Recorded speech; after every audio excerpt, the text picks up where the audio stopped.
Welcome to this combat. इस combat में हमने वर्क एनर्जी पावर में से क्वेश्चन लिया हुआ है। यहाँ पर हम वर्क एनर्जी थ्योरम के बारे में डिस्कस करने वाले हैं। तो अगेन, अगर आपने वर्क एनर्जी थ्योरम नहीं पढ़ा हुआ है तो आप यहाँ सीख सकते हो, इंपॉर्टेंट पॉइंट्स यहाँ जान सकते हो, वर्क एनर्जी थ्योरम को थोड़ा सीख सकते हो कैसे अप्लाई करना है इस क्वेश्चन में। पहला इंपॉर्टेंट पॉइंट यहाँ पे, work done by conservative force, ये आपका initial energy minus final energy of body होता है। अब यहाँ पे थोड़ा कंफ्यूजिंग है।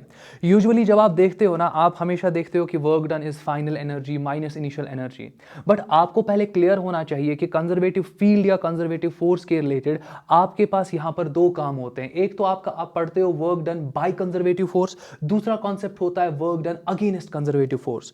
जब आप बात करते हो ना work done by conservative force, यहां पर आपको आ सकता है work done by electric field, work done by gravitational field, तो ऐसे कुछ आ सकता है कॉन्सेप्ट। तो यहां पर आप क्या करते हो, आपको देखना होता है कि बॉडी का इनिशियल एनर्जी क्या है, माइनस करना होता है बॉडी का फाइनल एनर्जी क्या है। Point number 1।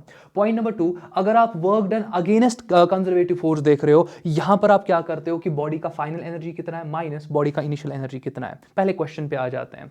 क्वेश्चन में आपको एक वाटर ड्रॉप देकर है, वाटर ड्रॉप यहां पे फ्री फॉल में है। फ्री फॉल का मतलब इसका इनिशियल वेलोसिटी क्या होगा, 0। इसका इनिशियल वेलोसिटी यहां पे 0 के बराबर। और फाइनली ये जो आपके पास वाटर ड्रॉप है, ये स्ट्राइक कर रहा है ना ग्राउंड को, ये स्ट्राइक कर रहा है ग्राउंड को with some velocity, that means इसके पास फाइनली कुछ काइनेटिक एनर्जी होगी। अब इंपॉर्टेंट पार्ट यहां पर क्या है, आपको निकालना है यहां पे work done by gravitational force. Work done by gravitational force means work done by conservative force. Work done by conservative force का मतलब आपको इनिशियल एनर्जी वाटर ड्रॉप का पता होना चाहिए, मगर कौन सा वाला इनिशियल एनर्जी, काइनेटिक नहीं, potential, because potential energy is because of conservative field. ये समझो पहले आप। सिमिलरली आपको वाटर ड्रॉप का फाइनल एनर्जी पता होना चाहिए, मगर कौन सा फाइनल एनर्जी, काइनेटिक एनर्जी नहीं, पोटेंशियल एनर्जी आपके वाटर ड्रॉप का फाइनली कितना है, जरा देखते हैं। आप देख सकते हो कि इनिशियली आपका वाटर ड्रॉप यहां पर है, इसका जो इनिशियल एनर्जी होगा, चलो सोल्यूशन यहां पे मैं ले रहा हूं, इसका जो इनिशियल एनर्जी आपके पास होने वाला है, it will be equal to m into g into H.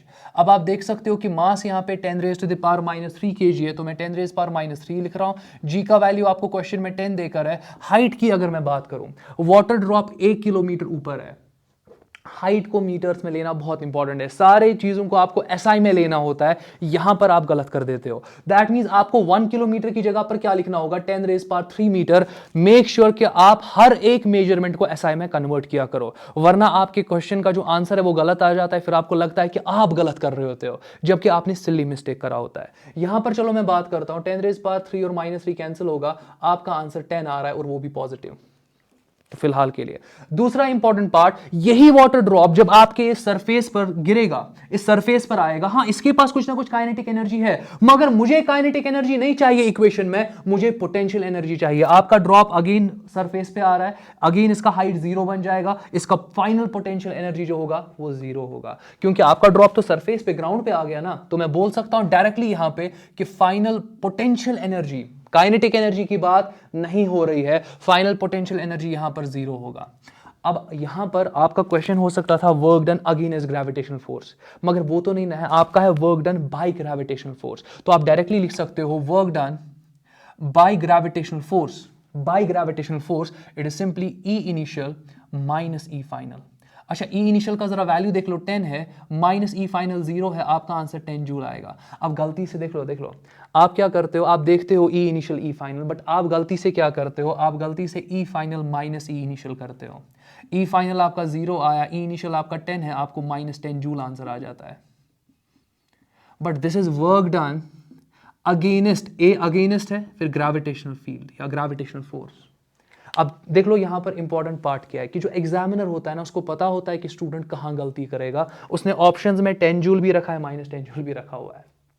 तो अगर आपने ऐसा कोई स्टाइल यहां पे अप्लाई किया, -10 जूल आ जाएगा, गलत आंसर। आप इसको टिक कर दोगे जल्दबाजी में, आपको लगेगा कि यहां पर तो -10 है ही नहीं, कहीं पे एक ही ऑप्शन है, दूसरा ऑप्शन आप ढूंढोगे नहीं, आप डायरेक्टली -10 को टिक कर दोगे, गलत हो गया। फिर घर आके बोलते हो कि गलत हुआ कैसे, माइनस का गलत हो गया, सिली मिस्टेक हो गया। तो बट कॉन्सेप्ट को अगर क्लियर फॉर्म में रखोगे ना, ये सिली मिस्टेक फिर नहीं होगी। तो दैट मींस अब आप देख सकते हो कि work done by gravitational force it is 10 joule, यहां एक ही ऑप्शन है 10 जूल का, आंसर हो गया, फर्दर क्यों इवैल्यूएट करें। तो अगर आप देखोगे, मैं डायरेक्टली सी ऑप्शन को टिक दे सकता हूं, तो टाइम बच गया ना आपका, बस इतना करना था, कॉन्सेप्ट आपको पता होनी चाहिए। प्लीज इन पॉइंट्स को पेन डाउन करो आप। चलो दूसरा पार्ट भी अब मैं सॉल्व करता हूं। अगर मैं आपको बताऊं कि what is work energy theorem, what is work energy theorem, तो ऐसे आप वर्क एनर्जी थ्योरम बोलते हो कि बॉडी के पास कुछ ना कुछ इनिशियल एनर्जी होगा, बॉडी के पास कुछ ना कुछ इनिशियल काइनेटिक एनर्जी होगा, पॉइंट नंबर 1। फिर जो बॉडी आपके पास है उस पर कुछ ना कुछ काम होगा। अगर बॉडी पे काम हो रहा है, बॉडी पर एक फोर्स लग रहा है जो कि उसके डिस्प्लेसमेंट की ही डायरेक्शन में फोर्स लग रहा है, तब जाके बॉडी पे जो काम होगा उसको आप क्या लोगे, पॉजिटिव लोगे। अगर एक बॉडी पे फोर्स लग रहा है, वो फोर्स लग रहा है opposite to the direction of displacement, तब उस काम को आप यहां पे नेगेटिव लेने वाले हो। और ये सारा जो आपके पास समेशन है, यही आपका क्या होगा, फाइनल काइनेटिक एनर्जी।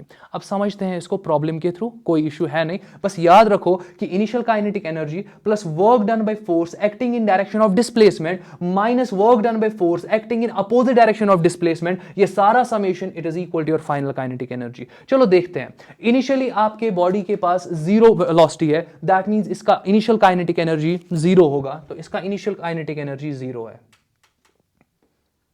पहला पार्ट हो गया।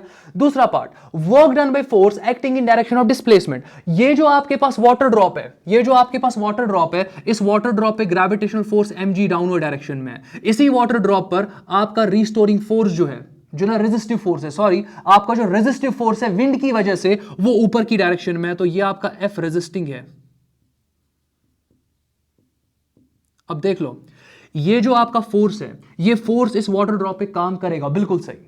ये जो फोर्स है इस वाटर ड्रॉप पे काम करेगा, मगर ये फोर्स आपके डिस्प्लेसमेंट की डायरेक्शन में है, तो जो आपका ग्रेविटेशनल फोर्स काम करेगा ना, ये आपको पॉजिटिव लेना पड़ेगा। ऑब्वियसली वो तो सही है ना, because work done by gravitational force is positive, that means work done by a force acting in direction of displacement positive ही लेना है। वो तो 10 जूल आया था ना ग्रेविटेशन की वजह से, लिख दो +10, कुछ मुश्किल है नहीं। दूसरा पार्ट, आपके पास रेजिस्टिंग फोर्स भी तो है ना, मगर रेजिस्टिंग फोर्स ऊपर की डायरेक्शन में, ड्रॉप डिस्प्लेस कर रहा है नीचे की डायरेक्शन में, so the work done by resisting force will be negative.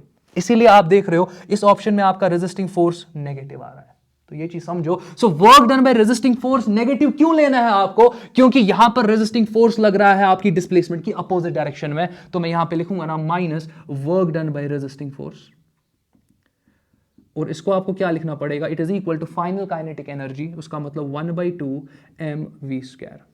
मुश्किल होना नहीं चाहिए। तो आप यहां पर क्या कर सकते हो, अब आपको पता है कि रेजिस्टिंग फोर्स आपका नेगेटिव ही होने वाला है, नेगेटिव ही होने वाला है, तो आप क्या करोगे, यहां पर आप लिखोगे -w रेजिस्टिंग इस -w resisting it is equal to 1/2 mv² -10। ऐसे लिखोगे आप। ये अब आप सोचोगे इस नेगेटिव को क्यों नहीं ट्रांसपोज किया, नहीं, नेगेटिव को अगर आप ट्रांसपोज करोगे फिर तो आप बोल रहे हो कि रेजिस्टिंग फोर्स आपका पॉजिटिव है, मगर रेजिस्टिंग फोर्स के सामने जरूरी है नेगेटिव लगाना, क्यों, क्योंकि सॉरी, रेजिस्टिंग वर्क के सामने जरूरी है नेगेटिव लगाना, क्योंकि यहां पर आपका फोर्स और डिस्प्लेसमेंट अपोजिट डायरेक्शन में है। तो आपको क्वेश्चन ये बोल रहा है इवैल्यूएट करने को, -w रेजिस्टिंग बोल रहा है इवैल्यूएट करने को, ना कि w resisting work energy theorem के हिसाब से। तो जब आप इसको इवैल्यूएट करोगे, 1/2 अपनी जगह पे, मास आपका 10⁻³ है, वेलोसिटी आपका 50² आ जाएगा, माइनस आपका 10, इवैल्यूएट करने पे आपका आंसर आएगा -8.75 जूल्स। तो इस तरीके से आप वर्क एनर्जी थ्योरम को यूज करते हो। आगे कुछ कॉम्बैट्स में और वर्क एनर्जी थ्योरम यूज करेंगे, आप देखोगे कि ये कितना आसान बन जाएगा, ये कितना आसानी से आपके डिफिकल्ट क्वेश्चंस को आपको हैंडल करवाएगा ये इक्वेशन। आप वो आगे अगले कॉम्बैट्स में देखोगे। आज के कॉम्बैट के मैं इतना काफी, नेक्स्ट कॉम्बैट में मिलते हैं।